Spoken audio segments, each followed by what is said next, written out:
பைக்கில் நிறைய பேர் வாங்கணும்னு ஆசைப்பட்டிருக்காங்க. ஆனால் அது எல்லாராலையும் வாங்க முடியாது. சில பேரால் மட்டும் தான் வாங்க முடியும். ஸோ என்ன டீட்டெயிலாக பார்த்துருவோம். இப்போ நம்ம 1 லேக் ஒரு பைக் வாங்குறோம்னா அதோட ஜிஎஸ்டி ப்ரைஸ் வந்து 28% இப்போ வந்து 18% இருக்குது. அப்புறம் ஜிஎஸ்டி மட்டுமே நம்ம வந்து 16,000 வந்து கொடுக்குற மாதிரி இருக்கும். இப்போ போட்டுக்க ரூல்ஸ் பிரகாரம் ஜிஎஸ்டி எவ்வளோ இருக்குன்னா வெறும் 9K மட்டும் தான் நம்ம கொடுக்குற மாதிரி இருக்குது. பெரிய ப்ராஃபிட் யாருக்குன்னா 350cc இருக்க பைக்குக்கு மட்டும்.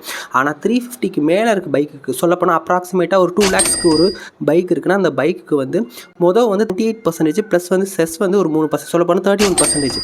அப்படி இருக்கிறப்ப அவங்க அந்த ஜிஎஸ்டி மட்டும் கொடுக்குறது 62,000 வருது. ஆனால் இப்போ போட்டிருக்க லக்ஸூரியான 40% இருக்க இந்த பைக்ஸ் 350cc பைக்ஸ் எல்லாத்துக்குமே வந்து 80,000 எக்ஸ்ட்ரனலாக நம்ம கொடுக்குற மாதிரி இருக்கும். ஸோ இதுக்கு அது கம்பேரிசன் பாருங்கவே. சொல்லப்போனால் ஏற்கனவே கொடுத்ததை விட 18,000 எக்ஸ்ட்ரா கொடுக்குற மாதிரி இருக்கும். நம்ம 350cc ஒரு பைக் வாங்கினா ஒரு 9,000 மிச்சமாகுது.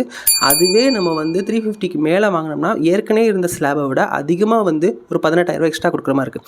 ஸோ பிடிச்சிருந்தா லைக் சப்ஸ்கிரைப் பண்ணிக்கோங்க. பாய். இதோட டீட்டெயில்டு பிடிஎஃபாக எப்படி வந்து பைக் வாங்கலாம்னு சொல்லிட்டு ஒரு பிடிஎஃப் ரெடி பண்ணி வச்சிருக்கேன். என்னை ஃபாலோ பண்ணிவிட்டு கமெண்ட்டில் பைக்குன்னு மட்டும் கமெண்ட் பண்ணுங்கள். ஆட்டோமேட்டிக்காக நானே உங்களுக்கு சென்ட் பண்ணுறேன்.